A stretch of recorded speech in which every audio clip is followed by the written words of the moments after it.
Video शुरू करूँ उससे पहले भागवत का एक श्लोक सुनाता हूँ। मैं शिव खेड़ा जी का इंटरव्यू सुन रहा था, उन्होंने एक श्लोक उसमें बोला था। बोलते हैं जहाँ बारिश नहीं होती है वहाँ पे फसल खराब हो जाती है। एंड आई, है ना, पार्डन, दोबारा बोल रहा हूँ, जहाँ बारिश नहीं होती है वहाँ फसल खराब हो जाती है, और जहाँ संस्कार नहीं होते हैं वहाँ नस्ल खराब हो जाती है। और ये बहुत बड़ा डिफरेंट क्रिएट करता है। और भी बहुत सारी उन्होंने चीज़ें बताई, मैं उसके ऊपर नहीं बात करूँगा। तो चलिए वीडियो में आगे बढ़ते हैं। सोचो, दुनिया के सबसे अमीर लोग रिच दिखाई देते हैं या फिर बहुत ही सिंपल और एवरेज।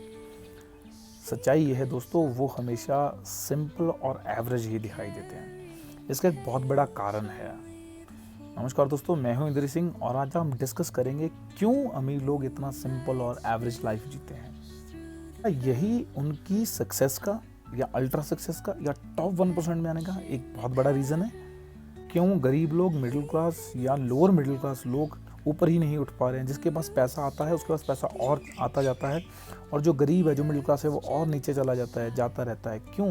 क्योंकि वो लोग अपना जो पैसा है हमेशा अपने घर, गाड़ी, बंगला, अपने महंगे महंगे कपड़े, फ़ोन, EMI, ऐसे चीज़ों पे लगाते हैं जिनका कोई मतलब नहीं होता है। अगर आप रियलिटी देखें, एक सर्वे के हिसाब से इंडिया में आज की डेट में 60% लोग ऐसे हैं, अगर कोई पैंडेमिक आता है, जैसे लास्ट टाइम दिसंबर 2019 और 20 के अराउंड कोविड आया था, अगर दोबारा से ऐसा कोई पैंडेमिक आता है तो 60% लोगों के पास अपने लिए 1 साल की सेविंग भी नहीं है। Saving that time mean to say not I am talking about emergency fund. Emergency fund it is a different thing, but saving it is a different thing. Emergency fund को आप यूज़ करते हैं इन a medical conditions. आपका है ना, God not happen, कुछ हो जाए, आपको कोई मेडिकल इशू हो गया, वट एवर इज़ एनीथिंग, आपकी फैमिली में किसी को हो गया।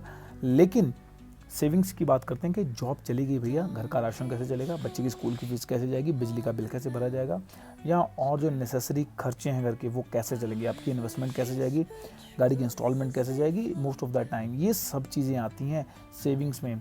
यानी कि 60% इंडियंस के पास, अगर किसी के घर का खर्चा 100 रुपये है तो उसके पास आज 1200 रुपये की सेविंग्स नहीं है। अगर इंडिया में 100 ही लोग रहते हैं तो 60 लोग ऐसे हैं मेरे भाई जिनके पास अगले महीने घर खर्च चलाने के लिए पैसे नहीं है। 60 लोगों के पास। It is not a small number. अब कमेंट सेक्शन में मैं ये तो नहीं बोलूँगा कि आप उनमें आते हैं नहीं, बट ये आपको रियलाइज़ हो रहा हो कि आपके पास अगले 1 साल की सेविंग है या आपके पास अगले 1 साल के घर खर्च का प्रबंध है। अगर है तो कमेंट सेक्शन में ज़रूर लिखिएगा। मैं थोड़ा आपको मिलियनियर भी नहीं, बिलियनियर में मैं ट्रिलियनियर की बात बताता हूँ। जो रिच लोग होते हैं उनका माइंडसेट क्या बोलता है। अगर आप गौर से देखें तो आज की डेट में Warren Buffett is also my गुरु ना। मतलब हमने बहुत कुछ सीखा। मैं कभी नहीं मिला लेकिन मैं उनकी किताबें पढ़ रहा हूँ, इंटरव्यू सुन रहा हूँ, जो भी वो बोलते हैं ना, वो मैं सब, क्योंकि और उनके जो शागिर्द हैं ना, जो रामदेव अग्रवाल सर हैं, जो मोतीलाल ओसवाल के फाउंडर हैं, तो वो बोलते हैं हमारे गुरु हैं रामदेव बाबा, है ना, सॉरी आपने वॉरेन बफेट जी, रामदेव बाबा नहीं, तो वो बोलते हैं कि हमारे गुरु हैं वॉरेन बफेट सर। सो अब मैं उनको तो नहीं मिला, लेकिन वॉरेन जो अपने रामदेव अग्रवाल सर हैं, मैं उनको भी कभी नहीं मिला almostly, but I will try my best कि उनको कभी मिल पाएँ हम, है ना, if as soon as possible, जैसे ही। लेकिन उन्होंने 1958 में अपना एक घर खरीदा था।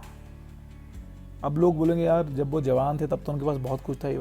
भैया मैं उस चीज़ की बात नहीं कर रहा। हो सकता है अगर आप उनसे पूछो तो वो बोले यार वो मेरी जवानी की गलती थी, लेकिन आज वो जिस घर में रहते हैं, आज वो क्या सिखा रहे हैं, आप ये चीज़ देखिए ना। आज वो किस गाड़ी में अपने ऑफिस जाते हैं, आप ये चीज़ देखिए ना। अब एलन मस्क को देखेंगे तो उसने भी अपना घर बेच दिया है। वो रेंट पे है या मे बी क्या, अभी मुझे लेटेस्ट अपडेट नहीं पता, लेकिन कुछ टाइम पहले वो रेंट पे था। तो आप ये सोचो कि यार जब इतने अमीर लोग जिनके पास कोई कमी ही नहीं है, वो कुछ भी खरीद सकते हैं, कहीं भी रह सकते हैं, जब वो ये सब चीज़ें कर रहे हैं तो हम क्यों नहीं कर रहे। मैं ये नहीं बोलूँगा अपना घर बेच के रेंट पे रहने चलो, बिकॉज घर इंडिया में एक सेंटीमेंट है ना, और यूएस में ये चीज़ सेंटीमेंट नहीं है। तो हर चीज़ को भी कंपैरिजन नहीं करना, अपना भी थोड़ा दिमाग लगाना है भाई, कहाँ पे हमें कंपैरिजन करना है, कहाँ पे नहीं करना है। जैसे बहुत सारे वेस्टर्न कल्चर में हमें कंपैरिजन करने की ज़रूरत है नहीं है, लेकिन लोग वहाँ पे भी करते हैं, यू नो। सो प्लीज़ इस चीज़ को ध्यान से देखिएगा, क्यों गरीबी इतनी बढ़ती जा रही है। मैं अभी शिव खेड़ा सर का एक इंटरव्यू सुन रहा था, उन्होंने बहुत प्यारी बात बोली। बोलते हैं भगवद गीता का एक श्लोक है कि यहाँ पे फसल नहीं होती है वहाँ यहाँ पे बारिश नहीं होती है वहाँ फसल खराब हो जाती है, और जहाँ पे संस्कार नहीं होते वहाँ नस्ल खराब हो जाती है।